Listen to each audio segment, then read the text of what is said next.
C'est une vidéo dont on ignore presque tout. Quand elle a été filmée, où se déroule l'entretien, pourquoi elle a été enregistrée. Tout ce que l'on sait, c'est qu'il s'agit d'un extrait d'une discussion de 2 heures et qu'il est rendu public par la justice américaine. Un échange filmé entre l'ancien conseiller de Donald Trump, Steve Bannon, et Jeffrey Epstein. Is your money dirty money? No, it's not. So, in fact, Why is it not dirty money? because I earned it. Le prédateur sexuel américain se retrouve sous le feu des questions et se livre à une interview confession. Do you think you're the devil himself? No, but I do have a good mirror. It's a serious question. I'm sorry. Do you think you're the devil himself? I don't know. Why would you say that? Because you have all the attributes. You're incredibly smart. You remember the devil is somebody Devil's knows what? the devil's brilliant. You read Milton's Paradise Lost. No, the devil scares me. Un document, un de plus, parmi tous ceux qui viennent d'être déclassifiés par l'administration Trump. Il y en a 3 millions en tout. Des messages, des échanges de mails ou des vidéos comme celle-ci.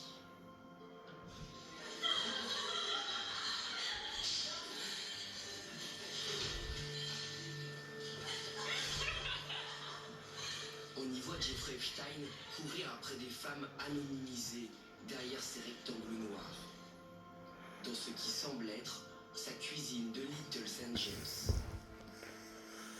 Cette île privée, surnommée l'île du pédophile, qu'il s'est achetée en 1998 pour 8 millions de dollars au large de Porto Rico.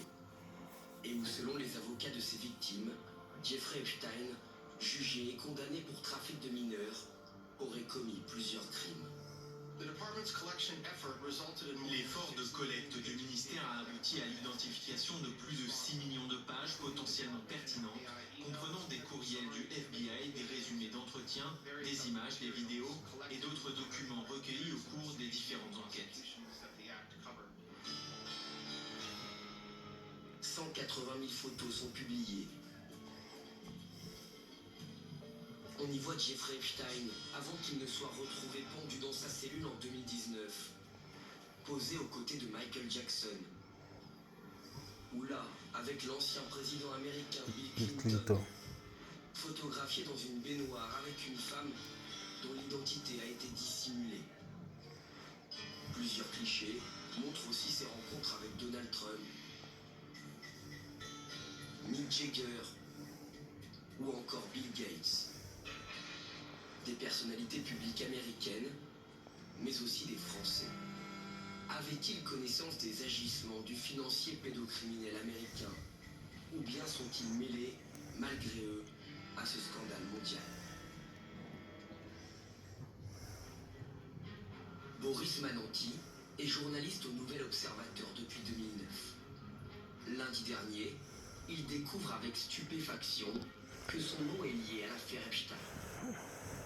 Il suffit de se rendre sur le site du département de la justice américaine et ils ont mis une bibliothèque Epstein où on renseigne simplement qu'on a plus de 18 ans et on a un moteur de recherche qui nous permet d'accéder à l'ensemble de cette bibliothèque. En quelques clics, il est ainsi possible d'accéder à chaque mail, chaque SMS échangé par Jeffrey Epstein et son réseau de connaissances. L'un de mes collègues, lundi matin, a commencé à tester un certain nombre de mots-clés, d'abord de personnalité, puis après a étendu ses recherches et sa curiosité l'a amené à taper Nouvel Observateur, le nom de notre journal.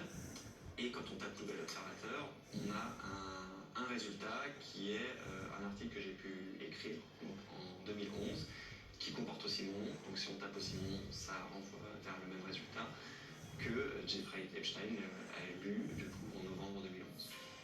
Mêlé malgré lui à ces révélations, le journaliste n'a pourtant jamais eu aucun lien avec l'homme d'affaires. Ça ne veut pas dire que j'ai un contact avec qui que ce soit proche d'Epstein, ça veut simplement dire que l'un de ses contacts privilégiés lisait le Nouvel Observateur en 2011 et était intéressé par mon article. Vous, concrètement, vous l'avez rencontré, Jeffrey Epstein? Jamais. Je n'ai jamais rencontré Jeffrey Epstein, je n'ai jamais été sur l'île, je n'ai jamais même travaillé sur Jeffrey Epstein. Qu'est-ce que je fais là-dedans quand on se dit mon nom est dans les dossiers Epstein, c'est un peu radioactif. Comme lui, plusieurs milliers de noms figurent dans ces dossiers, parfois sans jamais avoir rencontré le prédateur sexuel. D'autres affirment l'avoir seulement côtoyé à quelques reprises. C'est le cas de Michel Hazanavicius, qui le rencontre un mois après le sacre de son film The Artist aux Oscars, en mars 2012. Les deux hommes dînent ensemble, en présence notamment de Woody Allen.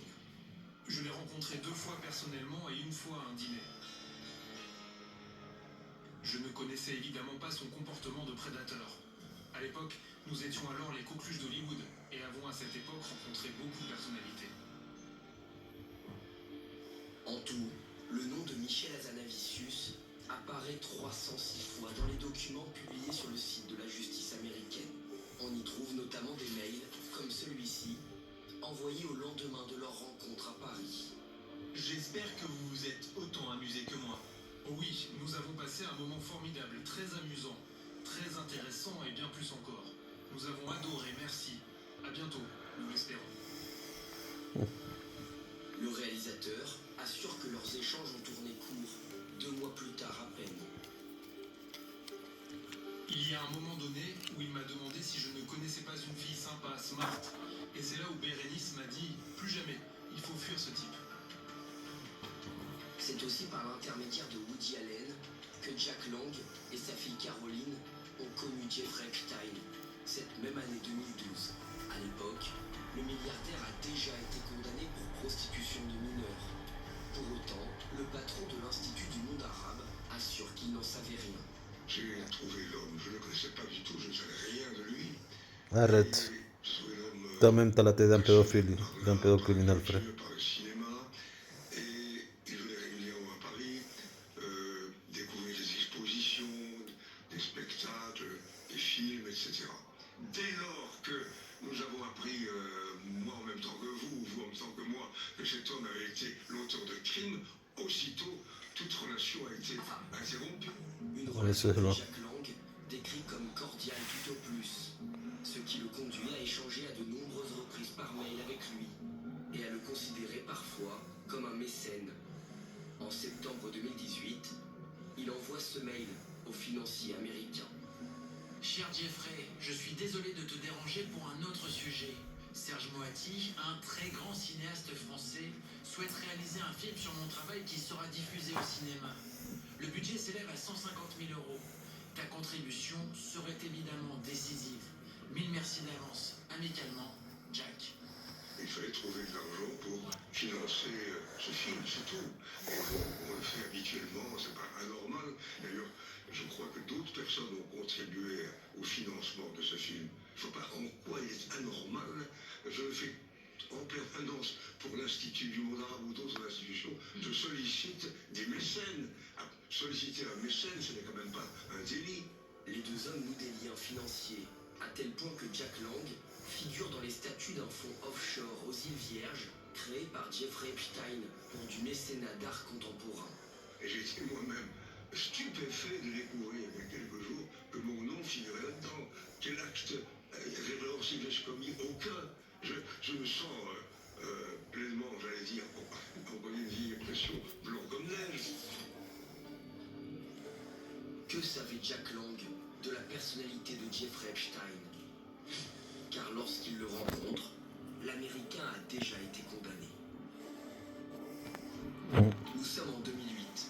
C'est son Le pote. FBI mène une première enquête sur le richissime américain, à l'issue de laquelle 40 victimes sont identifiées. Les faits sont qualifiés de trafic sexuel et le dossier de 53 pages peut envoyer Jeffrey Epstein en prison à vie. Mais la justice américaine va en décider autrement. Ce 30 juin 2008, durant son audition, l'accusé semble étrangement confiant.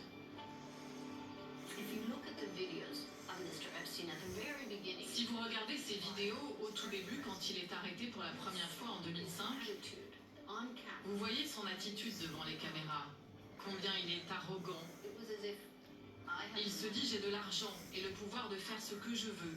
Et personne ne va me dire ce que je dois faire. Je crois aussi qu'il pensait sincèrement ne rien avoir fait de mal.